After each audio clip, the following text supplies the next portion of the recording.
ಸ್ಟಾಕ್ಗೆ ತಮಗೆಲ್ಲರಿಗೂ ಸ್ವಾಗತ. ಶುಕ್ರವಾರ ಯಾವ ರೀತಿಯಾಗಿತ್ತು ಟ್ರೇಡು, ಅದೇ ರೀತಿಯಾಗಿ ಸೋಮವಾರ ಯಾವ ರೀತಿಯಾಗಿರುತ್ತೋ ಹೋಗ್ಬೋದು ಮಾರ್ಕೆಟ್ ಅಂತ ನೋಡ್ತಾ ಹೋಗೋಣ. ಇವತ್ತು ಒಂದು ಆಲ್ಮೋಸ್ಟ್ ಫ್ಲಾಟ್ ಡೇ, ಕೊನೆ ತನಕ ಅದೇ ಥರ ಉಳಿಸ್ಕೊಂತು. ಆದರೆ 25,000 ಮೇಲ್ಗಡೆನೆ ಇವತ್ತು ನಿಫ್ಟಿ ವಾರದ ಕ್ಲೋಸಿಂಗ್ ಮಾಡಿರುವಂಥದ್ದು ವೆರಿ ಇಂಪಾರ್ಟೆಂಟ್ ಆಗ್ತಾ ಹೋಗುತ್ತೆ. ಇವತ್ತಿನ ನಿಫ್ಟಿ 50ಯ ಟಾಪ್ ಗೇನರ್ ಅಂದರೆ ಎಗೈನ್ ಮತ್ತೆ ಡಿಫೆನ್ಸ್ ಸೆಕ್ಟರ್ಗಳು ಮೇಲಕ್ಕೆ ಹೋಗ್ತಾನೆ ಇದೆ, ಅದರ ಮೂಮೆಂಟ್ನ ಕಂಟಿನ್ಯೂ ಮಾಡ್ಕೊತಾನೆ ಹೋಗ್ತಾ ಇದೆ. BEL 3.85% ಅಪ್ ಮೂವ್ಮೆಂಟ್ ಬಂದಿರೋದ್ರ ಮೂಲಕ ಇವತ್ತಿನ ನಿಫ್ಟಿ 50ಯ ಟಾಪ್ ಗೇನರ್ ಆಗಿದೆ. ಭಾರತಿ ಏರ್ಟೆಲಲ್ಲಿ ಸಿಂಗ್ಟೆಲ್ ಅನ್ನೋ ಒಂದು ಸಿಂಗಪುರ್ ಬೇಸ್ಡ್ ಕಂಪನಿ, ಇದರಲ್ಲಿ ಡೈರೆಕ್ಟು ಇಂಡೈರೆಕ್ಟು ಎಲ್ಲ ಸೇರಿಸಿದ್ರೆ ಒಂದು 28-29% ಸ್ಟೇಕ್ ಹೊಂದಿದ್ರು. ಅವರು $1 ಬಿಲಿಯನ್ ಅಷ್ಟು ದುಡ್ಡನ್ನು ವಾಪಸ್ ತಗೊಳಕ್ಕೆ ಅಂತ ಹೋಗ್ತಾ ಇದ್ದಾರೆ ಅಂತ ಸುದ್ದಿ ಬಂದಿತ್ತು. ಈ ಕಾರಣದಿಂದಾಗಿ ಭಾರತಿ ಏರ್ಟೆಲಲ್ಲಿ ಇವತ್ತು 2.85% ಕರೆಕ್ಷನ್ ಬಂದಿದೆ. ಸರಿ, ಸುಮಾರು $1 ಬಿಲಿಯನ್ ಅವರು ಆಚೆ ತಗೊತಾ ಇದ್ದಾರೆ, ಭಾರತಿ ಏರ್ಟೆಲಲ್ಲಿ ಸೆಲ್ ಮಾಡ್ತಾ ಇದ್ದಾರೆ ಅಂತ ಸುದ್ದಿ ಬಂದಿತ್ತು. ಅದನ್ನು ಹೊರತುಪಡಿಸಿ IT ಸೆಕ್ಟರ್ ಇವತ್ತು ನೆಗೆಟಿವ್ ಆಗಿತ್ತು. ಒಂದು ಪ್ರಾಫಿಟ್ ಬುಕ್ಕಿಂಗ್ ಡೇ ಆಗಿರ್ಬೋದು. IT ಸೆಕ್ಟರಲ್ಲಿ ನೋಡಿ ಒಂದು ಡೇಟಾ ಬಂದಿತ್ತು, ಯಾರು ಅತಿ ಹೆಚ್ಚು ಡಿವಿಡೆಂಡ್ ಕೊಟ್ಟಿದ್ದಾರೆ ಅಂತ ನೋಡೋದಾದರೆ TCS ಕಂಪ್ನಿ ಎಲ್ಲದಕ್ಕಿಂತಲೂ ಒಂದು ಅಗ್ರಗಣ್ಯ ಸ್ಥಾನದಲ್ಲಿ ನಿಲ್ತಾ ಇದೆ. ಅವ್ರದ್ದು ಆ್ಯನ್ಯುವಲಿ ಅಥವಾ ಏನು ಚೇಂಜಸ್ ಬರುತ್ತೋ ಪ್ರಾಫಿಟ್ಟು, ನೆಟ್ ಪ್ರಾಫಿಟಲ್ಲಿ ಆಲ್ಮೋಸ್ಟ್ ಅಷ್ಟನ್ನು ಅವರು ಆಲ್ಮೋಸ್ಟ್ ಡಿವಿಡೆಂಡ್ ಅಂತಲೇ ಶೇರ್ ಹೋಲ್ಡರಿಗೆ ಕೊಟ್ಟಿದ್ದಾರೆ ಅಂತ. ಅಂದರೆ ನೆಟ್ ಪ್ರಾಫಿಟಲ್ಲಿ ಸುಮಾರು ಒಂದು ಸಿಂಹಪಾಲು ಅವರು ಡಿವಿಡೆಂಡ್ಗೆ ಕೊಟ್ಟಿದ್ದಾರೆ ಅಂತ ಬಂದಿತ್ತು. ಸೊ TCS ಆ ವಿಚಾರದಲ್ಲಿ ಸ್ವಲ್ಪ ಉದಾಹರಣೆಯನ್ನು ತೋರಿಸ್ತಿದೆ IT ಕಂಪ್ನಿಗಳಲ್ಲಿ ಅಂತ ಒಂದು ಸುದ್ದಿ ಬಂದಿತ್ತು. ಸೊ ಅದನ್ನು ಬಿಟ್ಟು ನೋಡೋದಾದರೆ bank Nifty completely flat. FMCG ಸ್ವಲ್ಪ ಪಾಸಿಟಿವ್ ಆಗಿತ್ತು. ನಿಫ್ಟಿ ನೆಕ್ಸ್ಟ್ 15 ಅಂತ ನೋಡೋದಾದರೆ ಜಾಸ್ತಿ ಪಾಸಿಟಿವ್ಗಳು ಇಲ್ಲಿ ಸಿಕ್ಕಿತ್ತು. ಇಲ್ಲಿ ನಮಗೆ ನೀವು ಎಲ್ಲ ಸೆಕ್ಟರ್ಲ್ಲೂ ನೀವು ನೋಡೋದಾದರೆ ಒಂದು NBFC ಅಥವಾ PSU ಫೈನಾನ್ಸ್ ಕಂಪ್ನಿಗಳು, PFC ಆಗಿರ್ಬೋದು, RFC ಆಗಿರ್ಬೋದು, REC ಆಗಿರ್ಬೋದು, IRFC ಆಗಿರ್ಬೋದು, ಇದೆಲ್ಲದರಲ್ಲೂ ಕೂಡ ಅಪ್ ಮೂವ್ಮೆಂಟ್ ಬಂದಿತ್ತು. ಐ ಥಿಂಕ್ IRFCನೇ ಅಂತ ಅನ್ಸುತ್ತೆ 6% ಅಪ್ ಮೂವ್ಮೆಂಟ್ ಬಂದಿರೋದ್ರ ಮೂಲಕ ಇವತ್ತಿನ ನಿಫ್ಟಿ ನೆಕ್ಸ್ಟ್ 50ಯ ಟಾಪ್ ಗೇನರ್ ಆಗಿದೆ. ಅದೇ ರೀತಿಯಾಗಿ ಟಾಪ್ ಲೂಸರ್ ಅಂತ ನಾವು ನೋಡ್ತಾ ಬರೋದಾದರೆ ICICI ಜನರಲ್ ಇನ್ಶೂರೆನ್ಸ್ ಅಂತ ಕಾಣಿಸುತ್ತೆ. 1.25% ಕರೆಕ್ಷನ್ ಬಂದಿರೋದ್ರ ಮೂಲಕ ಅದು ಇವತ್ತಿನ ನಿಫ್ಟಿ ನೆಕ್ಸ್ಟ್ 50ಯ ಟಾಪ್ ಲೂಸರ್ ಆಗಿದೆ. ಸೊ ಓವರಾಲ್ ನಿಫ್ಟಿ ಯಾವ ರೀತಿಯಾಗಿತ್ತು ನೋಡಿ, ಇವತ್ತು ನೋಡಿ ಒಂದು ಒಳ್ಳೆ ಮೂಮೆಂಟನ್ನು ಕೊಡ್ತು. ನೆನ್ನೆ ಏನು ಮಾತಾಡಿದ್ವಿ, ಕೆಳಗಡೆ ಏನೇ ಬಂದರೂ 24,800 ಅನ್ನೋದು ಈಗ ಗೋಯಿಂಗ್ ಫಾರ್ವರ್ಡ್ ಸಪೋರ್ಟ್ ಆಗ್ತಾ ಹೋಗುತ್ತೆ. ಯಾಕಂದರೆ ತುಂಬ ಕಷ್ಟಪಟ್ಟಿದ್ದಂಥ ಝೋನು ಹಿಂದೆ ಅದನ್ನ ಬಿಟ್ಟು ಮೇಲ್ಗಡೆ ಹೋಗಿರೋದು ಅಂತ. ಆದರೆ ಮೇಲ್ಗಡೆಯಲ್ಲಿ 25,200 ಅಲ್ಲೇ ನಮಗೆ ರೆಸಿಸ್ಟೆನ್ಸ್ ಕೂಡ ಇದೆ. ಹಾಗಾಗಿ ಇವತ್ತು ನೀವು ಮಾರ್ಕೆಟ್ ಏನೂ ಮಾಡಿಲ್ಲ, ಆಲ್ಮೋಸ್ಟ್ ತುಂಬ ನೆನ್ನೆ ಮೂಮೆಂಟನ್ನು ನೋಡಿದ್ರೆ ಇವತ್ತೇನು ಮಾರ್ಕೆಟ್ ಇತ್ತಾ ಅಂತ ಅನ್ಸ್ಬೇಕು ನಿಮಗೆ. ಅಷ್ಟು ಒಂದು ಮೈನರ್ ರೇಂಜಲ್ಲಿ, ಸಣ್ಣ ರೇಂಜಲ್ಲಿ ಇವತ್ತು ಫುಲ್ ಇಡೀ ದಿನ ಒಂದು ಬೋರಿಂಗ್ ಡೇ ಆಗಿ ಮುಗಿದಿದೆ. ಆದರೆ ಆಶ್ಚರ್ಯ ಆಗೋದೇನು ಅಂತಂದರೆ ಇವತ್ತು FIDAಗಳು ಇಬ್ಬರೂ ಕೂಡ ಬೈ ಮಾಡಿದ್ದಾರೆ. ಆಲ್ರೆಡಿ ಗ್ರೂಪಲ್ಲಿ ಹಾಕಿದ್ರೆ ಸರಿಸುಮಾರು 8,000 ಕೋಟಿ ಇಬ್ಬರು ಸೇರಿಬಿಟ್ಟು ಬೈ ಮಾಡಿದ್ದಾರೆ ಅಂತಲ್ವ. ನೆನ್ನೆನೂ ಕೂಡ FI ಡೇಟಾ ಬಂದಾಗ ಏನಂತ ಬಂದಿತ್ತು, ನೆನ್ನೆನೂ ಕೂಡ ಬೈ ಮಾಡಿದ್ದಾರೆ ಅಂತ ಬಂದಿತ್ತು. ಇವತ್ತು ನೀವೇ ಹಾಕಿದ್ದೀರಾ ಗ್ರೂಪಲ್ಲಿ ತುಂಬ ಒಂದು ದೊಡ್ಡ ಮಟ್ಟಿನ ಬೈಯಿಂಗ್ ಆಗಿದೆ ಅಂತ. 8,000 ಕೋಟಿ FIಗಳು ಮತ್ತು 5,100 ಕೋಟಿ DAಗಳು ಅಂತ ಸುದ್ದಿ ಬಂದಿದೆ ಅಂತ ನೀವು ಹೇಳಿದ್ರೆ. ಅಂದರೆ ಸರಿಸುಮಾರು 13,000 ಕೋಟಿ ಬೈಯಿಂಗ್ ಆಯಿತು. ಅಷ್ಟಾದ್ರೂ ಕೂಡ ಮಾರ್ಕೆಟ್ ಇಲ್ಲೇ ನಿಂತಿದೆ. ಅಂದರೆ ಹಾಗಾದರೆ ರೀಟೇಲರ್ಸ್ ಸೆಲ್ ಮಾಡಿದ್ದನ್ನು ದೊಡ್ಡದಾಗಿ ಸೆಲ್ ಮಾಡಿದ್ದನ್ನು ಕಂಪ್ಲೀಟಾಗಿ FIDAಗಳು ಅಬ್ಸರ್ವ್ ಮಾಡ್ಕೊಂಡ್ರೆ ನೋಡಿ, ನೀನು FIಗಳು ಬೈ ಮಾಡಿದ್ದಾರೆ, DAಗಳು ಬೈ ಮಾಡಿದ್ದಾರೆ, ಆದರೂ ಮಾರ್ಕೆಟ್ ಫ್ಲಾಟಾಗಿ ಉಳಿದಿದೆ ಅಂದರೆ ಅರ್ಥ ಯಾರು ದೊಡ್ಡದಾಗಿ ಸೆಲ್ಲಿಂಗು ಕೂಡ ಮಾಡಿರ್ಬೇಕು ಅಷ್ಟು ಅಮೌಂಟಿಂದಲ್ವ. ಸೊ ಪ್ರಾಬಬ್ಲಿ ರೀಟೇಲರ್ಸ್ ಇವತ್ತು ದೊಡ್ಡ ಮಟ್ಟಿಗೆ ಸೆಲ್ಲಿಂಗ್ ಕೂಡ ಮಾಡಿರ್ಬೋದು. ಅದನ್ನ ಕಂಪ್ಲೀಟಾಗಿ FIDAಗಳು ಅಬ್ಸರ್ವ್ ಕೂಡ ಮಾಡ್ಕೊಂಡಿರ್ಬೋದು. ಸೊ ನೋಡೋಣ ಇವಾಗ ಮುಂದಿನ ವಾರಕ್ಕೆ ಏನು ಕತೆ ಹಾಗಾದರೆ ಅಂತ ನೋಡಿದ್ರೆ, ಆ್ಯಸ್ ಯೂಶುವಲ್ 24,800 ಸಪೋರ್ಟ್ ಇದೆ, 25,200 ರೆಸಿಸ್ಟೆನ್ಸ್ ಇದೆ. ಸೋಮವಾರ ಮಾರ್ಕೆಟು ಎಲ್ಲಿ ಓಪನ್ ಆಗುತ್ತೆ ಅನ್ನೋದು ವೆರಿ ಇಂಪಾರ್ಟೆಂಟ್. ನೋಡಿ, 25,200 ಈ ಝೋನ್ ಅಂತ ನೀವು ನೋಡ್ತಾ ಬರೋದಾದರೆ ಇದು ಕ್ಲಿಯರ್ ಕಟ್ಟಾಗಿ ಒಂದು ರೆಸಿಸ್ಟೆನ್ಸ್ ಝೋನ್, ಹಿಂದೆ ಇಲ್ಲೆಲ್ಲ ರೆಸಿಸ್ಟೆನ್ಸ್ ಇರುವಂಥ ಝೋನು.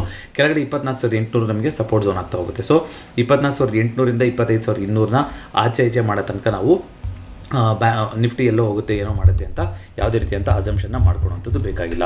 ಸೊ ಅಕಸ್ಮಾತ್ 25,200 ಈ ಝೋನ್ ಇದೆಯಲ್ಲ, ಈ ಝೋನ್ ಅಕಸ್ಮಾತ್ ಆರಾಮಾಗಿ ಟೆಸ್ಟ್ ಮಾಡಿ ನಿಫ್ಟಿ ಅಲ್ಲಿಂದ ಮೇಲೆ ಹೋಗೋ ಥರ ಆಯಿತು ಅಂತಂದರೆ ಆಗ 25,500 ಆ ಟಾರ್ಗೆಟ್ಗಳು ನೋಡ್ತಾ ಹೋಗ್ಬೋದು. ಬಟ್ ಏನಾದರೂ ಗ್ಯಾಪ್ ಡೌನ್ ಓಪನಿಂಗ್ ಆಯಿತು, ಮತ್ತೊಂದಾಗಿ 24,800 ಈ ಝೋನ್ ಇತ್ತಲ್ಲ, 24,758 ಈ ಝೋನ್ ಒಳಗಡೆ ಮತ್ತೆ ಬರೋಕ್ಕೆ ಹೋಯಿತು ಅಂತಂದರೆ ತಿರ್ಗಾ 24,500 ಈ ಮಾರಪೋಸಿ ಕ್ಯಾಂಡಲ್ನ ಒಂದು ಲೋ, ಇಲ್ಲಿ ಒಂದು ಗ್ಯಾಪ್ ಇತ್ತಂತಲ್ಲ, ಆ ಗ್ಯಾಪು ಅದನ್ನೆಲ್ಲ ಫಿಲ್ ಮಾಡೋಕ್ಕೆ ಬರ್ತಾ ಹೋಗ್ಬೋದು ಅಂತ ಹೇಳ್ಬೋದು. ನೋಡಿ, ಇವಾಗ ಗ್ಯಾಪ್ ಅಂತ ನೋಡೋದ್ರೆ ನಿಫ್ಟಿನಲ್ಲಿ ಎಲ್ಲ 1,000 ಪಾಯಿಂಟ್ ಹತ್ರನೂ ಗ್ಯಾಪ್ ಇದೆ. 23,000ದಿಂದ 23,250 ಇಲ್ಲೊಂದು ಗ್ಯಾಪ್ ಮಾಡಿದೆ, ಮತ್ತು 24,000ದಿಂದ 24,250 ಇಲ್ಲೊಂದು ಗ್ಯಾಪ್ ಮಾಡಿದೆ. ಅಂದರೆ 1,000 ಪಾಯಿಂಟ್ಗಳು ಬಂದಾಗ ಯೂಶಲಿ ರೆಸಿಸ್ಟೆನ್ಸ್ ಇರುತ್ತೆ ಮೇಲೆ ಹೋಗೋದಾದರೆ, ಅಥವಾ ಕೆಳಗಡೆ ಬರೋದ್ರೆ ಅಲ್ಲಿ ಸಪೋರ್ಟ್ ಇರುತ್ತೆ ಅಂತ ಮಾತಾಡಿದ್ವಿ. ಬಟ್ ಯಾವ ಲೆವೆಲಲ್ಲಿ ರೆಸಿಸ್ಟೆನ್ಸ್ ಇರುತ್ತೆ ಅನ್ನೋದು ಒಂದು ವೀಕೆಂಡ್ ಆಗಿ ಚೇಂಜ್ ಆಗೋಷ್ಟೊತ್ತಿಗೆ ಅದಕ್ಕೇನು ಬೆಲೆನೇ ಕೊಡ್ದಂಗೆ ತುಂಬ ಮೇಲ್ಗಡೆ ಹೋಗ್ತಾರೆ. ಅಂದರೆ ಇದು ಏನು ತೋರಿಸ್ತಾ ಇದೆ, ಒಂದು ದೊಡ್ಡ ಬುಲ್ಲಿಶ್ನೆಸ್ನ ತೋರಿಸ್ತಾ ಇದೆ. ಆದರೆ ಈ ಗ್ಯಾಪ್ಗಳು ಹಾಗೆ ಬಿಡುತ್ತಾ ಮಾರ್ಕೆಟು ಫಿಲ್ ಮಾಡುತ್ತಾ ಅನ್ನೋದು ನೋಡಬೇಕು. ನೋಡಿ, ಈ ಗ್ಯಾಪಲ್ಲೂ ನೋಡಿ, ಹಿಂದೆ ನಾನು ನೆನ್ನೆ ಬ್ಯಾಂಕ್ ನಿಫ್ಟಿಲಿ ಇಟ್ಕೊಂಡು ಮಾತಾಡಿದ್ವಿ, ಇಲ್ಲಿ ಒಂದು ದೊಡ್ಡ ಬಸ್ ಸ್ಟ್ಯಾಂಡ್ ಆಗಿತ್ತು, ಮತ್ತೊಂದಾಗಿತ್ತು, ಅದೆಲ್ಲದು ಕೊಚ್ಕೊಂಡು ಹೋಗೋ ಥರ ಬಂದಿದೆ, ಲೋಯರ್ ಲೋನೇ ಮಾಡ್ತಾ ಬಂದಿತ್ತು, ಒಂದೇ ಸಲ ಮೇಲ್ಗಡೆ ಹೋಗೋ ಥರ ಲೆವೆಲ್ ಬಂದಿದೆ ಅಂತಂದರೆ ಇದು ಇನ್ನೂ ದಾಟಿ ಹೋಗಿದೆ ಅಂತ. ಆದರೆ ಈಗ ಇಷ್ಟು ಮೇಲ್ಗಡೆ ಹೋಗಿರೋದಕ್ಕೆ ವಾಪಸ್ ಈ ಝೋನ್ನ ಅಂದರೆ ಅದು 24,000ನ ಅಲ್ಲಿ ಒಂದ್ಸಲ ಟೆಸ್ಟ್ ಮಾಡ್ಕೊಂಡು ಮೇಲ್ಗಡೆ ಹೋಗುತ್ತಾ, ಅಥವಾ 2 ವಾರ ಇಲ್ಲಿ ಆಲ್ರೆಡಿ ನಾನು ನಿಂತಿದ್ದೀನಲ್ಲ ಅಂತ ಹೇಳ್ಬಿಟ್ಟು ಅದೇ ಮೂಮೆಂಟಲ್ಲಿ ಮೇಲ್ಗಡೆ ಹೋಗುತ್ತಾ ಅನ್ನೋದು ಇವಾಗ ಆಶ್ಚರ್ಯ ಇರುವಂಥದ್ದು. ಬಟ್ ವೀಕ್ಲಿ ಕ್ಯಾಂಡಲ್ ನೋಡೋದಾದ್ರೆ ನಮಗೆ ಮಾರ್ಕೆಟ್ ಏನು ಕಾಣಿಸ್ತಾ ಇದೆ, ಸಿಕ್ಕಾಪಟ್ಟೆ ಸ್ಟ್ರಾಂಗ್ ಆಗಿರೋದು ಕಾಣಿಸ್ತಾ ಇದೆ. ಇಲ್ಲಿ ನೋಡಿ ಮಾರ್ಕೆಟಲ್ಲಿ ಒಂದು ದೊಡ್ಡ ಕರೆಕ್ಷನ್ ಮುಗಿದು ಈಗ ಬರ್ತಾ ಇರೋ ಕ್ಯಾಂಡಲ್ಗಳೇ ಮಾತಾಡ್ತೀವಿ ಅಂತವಲ್ಲ, ಇದ್ದೇ ಹೇಳೋಂಥದ್ದು. ನೋಡಿ ಈ ಥರ ಇಷ್ಟಿಷ್ಟು ದೊಡ್ಡ ಕ್ಲೋಸಿಂಗ್ ಮಾಡ್ತಾ ಇದೆ ಮಾರ್ಕೆಟಲ್ಲಿ ಅಂದರೆ ಖಂಡಿತವಾಗ್ಲೂ ಒಂದು ಒಳ್ಳೆ ಸೆಂಟಿಮೆಂಟು ಕಾಣಿಸ್ತಾ ಇದೆ ಮಾರ್ಕೆಟಲ್ಲಿ ಅಂತ. ಬಟ್ ಇವಾಗ ನಿರ್ಣಾಯಕ ಹಂತ 25,200 ಆ ಝೋನು ನೋಡೋಣ, ಅಲ್ಲಿನ ಬಿಟ್ಟು ಮೇಲ್ಗಡೆ ಹೋಗುತ್ತಾ ಏನಾಗುತ್ತೆ ಅನ್ನೋದನ್ನ ನಾವು ನೋಡ್ತಾ ಬರೋಣಂತೆ. ಅದೇ ರೀತಿಯಾಗಿ ಬ್ಯಾಂಕ್ ನಿಫ್ಟಿ ಇವಾಗ ಓಕೆ ನಿಫ್ಟಿ ಬಂದ್ಯಾ, ನಾನು ಈಗ ರೆಡಿ, ಇಬ್ಬರು ಒಟ್ಟಿಗೆ ಮೇಲಕ್ಕೆ ಹೋಗೋಣ ಅನ್ನೋ ಥರ ಮಾಡೋ ಥರ ಕಾಣಿಸ್ತಾ ಇದೆ. ಯಾಕೆಂದರೆ ಈ ಒಂದು ಚಾನಲ್ ಅಂತ ಏನು ಮಾಡಿದ್ವಿ, ಆ ಚಾನಲಲ್ಲೇ ಇತ್ತು, ಆ ಚಾನಲ್ ಬಿಟ್ಟು ಹೋಗೋಕ್ಕೆ ರೆಡಿ ಇದ್ದೀನಿ ಅಂತ ಹೇಳೋ ಥರ ಅನ್ನಿಸ್ತಾ ಇದೆ. ಇವಾಗ ನೋಡೋಣ ಆ ಥರ ಆಗುತ್ತಾ, ಸೆಂಟಿಮೆಂಟ್ ಏನಾದ್ರು ಬರುತ್ತಾ ಅಂತ. ಇದಕ್ಕೆ ಅಫ್ಕೋರ್ಸ್ ನಮ್ಮ ಮಿಡ್ ಕ್ಯಾಪ್ ನಿಫ್ಟಿದು ಕೂಡ ಸಹಯೋಗ ಇದೆ. ನೋಡಿ ಮಿಡ್ ಕ್ಯಾಪ್ ನಿಫ್ಟಿ ಇವಾಗ ಎಲ್ಲಿ ಆಲ್ಮೋಸ್ಟ್ 13,000 ಹೋಗಿದ್ದು 10,000ಕ್ಕೆ ಬಂದಿದ್ದಂಥದ್ದು ತುಂಬ ವೇಗವಾಗಿ ರಿಕವರ್ ಆಗಿ ಆಲ್ಮೋಸ್ಟ್ 13,000 ಲೆವೆಲ್ಗೆ ಬಂದಿದೆ. ಸೊ ಮಿಡ್ ಕ್ಯಾಪ್ ನಿಫ್ಟಿನೂ ಕೂಡ ಆಲ್ ಟೈಮ್ ಎಲ್ಲ ಇಂಡೆಕ್ಸ್ಗಳು ಮತ್ತೆ ತಿರ್ಗಾ ತಮ್ಮ ಆಲ್ ಟೈಮ್ ಹೈಗಳ ಹತ್ತತ್ರಕ್ಕೆ ಬಂದಿದ್ದಾವೆ. ಇಂಡಿಯಾ ವಿಕ್ಸು ಇವತ್ತು ಕೂಡ ಸ್ವಲ್ಪ ಡ್ರಾಪ್ ಆಗಿದೆ, which is again a positive sign. ಆದರೆ ಇಷ್ಟು ಸಾಕಾಗತ್ತಾ? ಸಾಕಾಗಲ್ಲ. ಈ ಒಂದು ಮಾರಬಜು ಕ್ಯಾಂಡಲ್ ಮಾಡಿತ್ತಲ್ಲ, ಇದರ ಲೋನ ಬಿಟ್ಟು ಕೆಳಗಡೆ ಬರೋ ತನಕ ತುಂಬ ಕಡಾಖಂಡಿತವಾಗಿ ಮೇಲೆ ಹೋಗುತ್ತೆ ಮಾರ್ಕೆಟು ಅಂತ ಹೇಳೋ ಸೆಂಟಿಮೆಂಟ್ ಇಲ್ಲ. ಯಾವ ಕ್ಷಣದಲ್ಲಿ ಬೇಕಾದ್ರೂ ಮತ್ತೆ ಇದು ವಿಕ್ಸ್ ಉಲ್ಟಾ ಹೊಡಿಬೋದು, ಮಾರ್ಕೆಟ್ ವಾಲಟೈಲ್ ಆಗ್ಬೋದು. ಸೊ ಈ ಟೆರಿಟರಿ ಇದೆಯಲ್ಲ, ಈ ಟೆರಿಟರಿ ಬಿಟ್ಟು ಆಚೆ ಬರೋ ತನಕ ಅಗ್ರೆಸಿವ್ ಆಗಿ ಸಿ ಪೊಸಿಷನ್ ತೊಗೊಳಂಗಿಲ್ಲ. ವೀಕೆಂಡಲ್ಲಿ ನೇಕೆಡ್ ಪೊಸಿಷನ್ನ ಕ್ಲೋಸ್ ಕ್ಯಾರಿ ಮಾಡೋಕ್ಕಾಗೋದಿಲ್ಲ, ಅದು ಯಾವುದೂ ಮಾಡೋಕ್ಕಾಗೋದಿಲ್ಲ. ವೀಕೆಂಡಲ್ಲಿ ಏನೋ ಒಂದು ನ್ಯೂಸ್ ಬಂದ್ಬಿಟ್ಟು ಚೇಂಜ್ ಆಗ್ಬೋದು, ಮಾರ್ಕೆಟು ಏನು ಬೇಕಾದ್ರೂ ಆಗ್ಬೋದು. ಹಾಗಂತ ನಾನು ನೆಗೆಟಿವೇ ಬರುತ್ತೆ ಅಂತ ಎಕ್ಸ್ಪೆಕ್ಟ್ ಮಾಡ್ಕೊಂಡಿರಿ ಅಂತ ಖಂಡಿತ ಹೇಳ್ತಾ ಇಲ್ಲ. ಖಂಡಿತ ವೀಕ್ಲಿ ಕ್ಯಾಂಡಲ್ ಆಗಿರ್ಬೋದು, ವಿಕ್ಸ್ ಆಗಿರ್ಬೋದು, ಎಲ್ಲದೂ ಕೂಡ ಒಂದು ಪಾಸಿಟಿವ್ FIDಗಳು ಬೈ ಡೇಟಾ ಆಗಿರ್ಬೋದು, ಎಲ್ಲದೂ ಒಂದು ಪಾಸಿಟಿವ್ ಸೆಂಟಿಮೆಂಟ್ನ ತೋರಿಸ್ತಾ ಇದೆ. ಆದರೆ ನಾವು ಪ್ರಿಪೇರ್ ಆಗಿರಬೇಕು, ಬಿಕಾಸ್ ವಿಕ್ಸು ತುಂಬ ಕಂಫರ್ಟಬಲ್ ಆಗಿರುವಂಥದ್ದನ್ನ ಹೇಳ್ತಾ ಇಲ್ಲ. ಸೊ ಅದನ್ನು ಬಿಟ್ಟು ಅಂತ ನೋಡಿದ್ರೆ ಗೋಲ್ಡ್ ನೋಡಿ, ಗೋಲ್ಡು ಈ ಝೋನ್ನ ತುಂಬ ಟೆಸ್ಟ್ ಮಾಡಿದೆ, 92,000 ಬಿಟ್ಕೊಡೋಕ್ಕೆ ಆಗ್ತಾ ಇರಲಿಲ್ಲ. ಈಗ ಏನಾದ್ರು 92,000 ಬಿಟ್ಟು ಕೆಳಗಡೆ ಬರುತ್ತಾ ಅನ್ನೋದನ್ನು ನೋಡೋಣ. ಕೆಳಗಡೆ ಬರ್ತಾ ಹೋಯಿತು ಅಂತಂದರೆ ನಾವು ಆಲ್ರೆಡಿ ಮಾತಾಡ್ಕೊಂಡಾಗಿ 86,000 ಲೆವೆಲಲ್ಲಿ ಇಂಪಾರ್ಟೆಂಟ್ ಆದಂಥ ಅದು ಒಂದು ಸಪೋರ್ಟ್ ಲೆವೆಲ್ ಆಗಿರುತ್ತೆ. 86,000 ಲೆವೆಲ್ಗೆ ಬಂದು ಟೆಸ್ಟ್ ಆಗುತ್ತಾ ಗೋಲ್ಡು ನೋಡೋಣ. ಆ ಥರ ಬಂತು ಅಂದರೆ ಮಾರ್ಕೆಟಿಗೆ ಅದು ಪಾಸಿಟಿವಿಟಿ. ಸಿಲ್ವರು ಅಂತ ನೋಡ್ತಾ ಬರೋದಾದ್ರೂ ಕೂಡ ಒಂದು ದೊಡ್ಡ ಬಸ್ ಸ್ಟ್ಯಾಂಡ್ನ ಮಾಡ್ತಾ ಇದೆ. ಆ್ಯಸ್ ಯೂಶುವಲ್ ಸಿಲ್ವರಲ್ಲಿ ಒಂದು ಆಲ್ರೆಡಿ ದೊಡ್ಡ ಸೆಲ್ಲಿಂಗ್ ಆಗಿದೆ. ಈಗ ಇಲ್ಲಿ ಬಸ್ ಸ್ಟ್ಯಾಂಡ್ ಮಾಡ್ತಾ ಇರೋದ್ರಿಂದ ಏನಾದ್ರು ಮತ್ತೆ ಸೆಲ್ಲರ್ಸ್ ಬಂದು ಅಂದರೆ ಜೋರಾಗಿ ತಗೊಂಡು ಹೋಗುವಂಥ ಸಾಧ್ಯತೆ ಇರುತ್ತೆ. ನೋಡೋಣಂತೆ ಯಾವ ರೀತಿ ಆಗುತ್ತೆ ಅಂತ. ಅದೇ ರೀತಿಯಾಗಿ ಕಾಪರ್ ನೋಡಿ, ನಿನ್ನೆ ಮಾತಾಡಿದ್ಮೇಲೆ ಒಳ್ಳೆ ಮೂಮೆಂಟ್ ಕೂಡ ಬಂದಿತ್ತು ನಿನ್ನೆ ಕಾಪರಲ್ಲಿ. ನಿನ್ನೆ ಡೈಲಿ ಕ್ಯಾಂಡಲಲ್ಲಿ ನೋಡೋದಾದ್ರೆ ನೋಡಿ, ಇಲ್ಲಿ ಬಿಟ್ಟೆ ಹೋಯಿತು 860 ಅನ್ನೋ ಥರ ಮಾಡಿತ್ತು. ಇವತ್ತು ತಿರ್ಗಾ ಅಲ್ಲಿ ಒಂದು ರೆಸಿಸ್ಟೆನ್ಸ್ನ ತಗೊತಾ ಇದೆ. ಸೊ ಇಲ್ಲಿ ಖಂಡಿತವಾಗ್ಲೂ ಈ ಲೆವೆಲ್ನ ಏನಾದ್ರು ಬ್ರೇಕ್ ಆಗಿ ಮೇಲ್ಗಡೆ ಹೋಯಿತು ಅಂತಂದರೆ ಒಂದು ಒಳ್ಳೆ ಲೆವೆಲು. ಯಾಕೆಂದರೆ ಈ ಬಸ್ ಸ್ಟ್ಯಾಂಡ್ ಕೂಡ ಇರೋದ್ರಿಂದ ಇಲ್ಲಿ ಮಲ್ಟಿಪಲ್ ಟೈಮ್ಸ್ ಸಪೋರ್ಟ್ ಆಗ್ತಾ ಇರೋಂಥ ಲೆವೆಲು, ಜೋರಾಗಿ ಮೂವ್ಮೆಂಟ್ ಬರುತ್ತೆ. ಬಟ್ ಆ ಥರ ಆಗಲಿಲ್ಲ ಅಂದರೆ ವಾಪಸ್ ಮತ್ತೆ ಕಾಪರಲ್ಲೂ ಕೂಡ ಒಂದು ದೊಡ್ಡ ಸೆಲ್ಲಿಂಗ್ಗೆ ಬರ್ತಾ ಹೋಗ್ಬೋದು. ಯಾಕೆಂತಂದರೆ ಇಲ್ಲಿ ಆಲ್ರೆಡಿ ಒಂದ್ಸಲ ಜೋರಾಗಿ ಅಟೆಂಡ್ ಮಾಡಿದ್ದಾರೆ. ಕರೆಕ್ಟಾ? ಇಲ್ಲಿ ಜೋರಾಗಿ ಅಟೆಂಡ್ ಮಾಡಿದ್ದಾರೆ. ಈಗ ಇಲ್ಲಿ ಏನು ಮಾಡ್ತಾ ಇದ್ದಾರೆ, ಇಲ್ಲಿ ಒಂದು ಸಪೋರ್ಟ್ ಚಾನಲ್ನ ಮಾಡ್ಕೊತಾ ಇಲ್ಲಿ ಇನ್ನೂ ಸ್ವಲ್ಪ ಎಷ್ಟು ಮೇಲ್ಗಡೆ ತೊಗೊಂಡು ಹೋಗೋಕ್ಕಾಗುತ್ತೋ ಅಷ್ಟು ತೊಗೊಂಡು ಹೋಗೋಕೆ ನೋಡ್ತಾ ಇದ್ದಾರೆ. ಈಗ ಸ್ಕ್ವೀಸ್ ಪಾಯಿಂಟಿಗೆ ಬಂದಿದೆ. ಈ ಟ್ರೆಂಡ್ ಲೈನ್ ಬ್ರೇಕ್ ಆಯಿತು ಅಂತಂದರೆ ಅಫ್ಕೋರ್ಸ್ ನಾವು ನೆಗೆಟಿವ್ ಆಗಿದೆ ಅಂತ ಓದ್ತಾಬೇಕಾಗುತ್ತೆ. ಸೊ ಕಾಪರಿಗೆ ಬ್ರೇಕ್ಔಟ್ ಆಗಬೇಕು ಅಂದರೆ ಈಗ ಆಗಬೇಕು, ಇಲ್ಲ ಅಂತಂದರೆ ಕಷ್ಟ ಇದೆ. ಅದಲ್ಲದೆ ನೋಡೋದಾದ್ರೆ USD INR 85 ರೂಪಾಯಿ 50 ಪೈಸಾ ನೋಡಿ. ಬ್ಯಾಂಕ್ ನಿಫ್ಟಿಗೆ ಸ್ವಲ್ಪ ಇದು 86, 87 ಹೋಯ್ತು ಅಂದರೆ ಬ್ಯಾಂಕ್ ನಿಫ್ಟಿ ತುಂಬ ಒಂದು ಮೇಲೆ ಹೋಗುತ್ತೆ, ಆಲ್ ಟೈಮ್ ಹೈಗೆ ಹೋಗುತ್ತೆ ಅಂತ ನಾವು ಹೇಳೋದಕ್ಕೆ ಆಗೋದಿಲ್ಲ. ಅದು ಯಾವ ರೀತಿ ಆಗುತ್ತೆ ಅಂತ ನೋಡೋಣ. ಅದೇ ರೀತಿಗೆ ನ್ಯಾಚುರಲ್ ಗ್ಯಾಸು 290, 280 ಆ ಲೆವೆಲ್ಗೆ ಬರ್ತಾ ಇದೆ. 200 ಡೇ ಮೂವಿಂಗ್ ಆವರೇಜ್ ಬರುತ್ತೆ, ಅಲ್ಲಿ ಸಪೋರ್ಟ್ ತೊಗೊಳುತ್ತೆ. ಅದೇ ರೀತಿ ಆಗ್ತಾ ಇದೆ.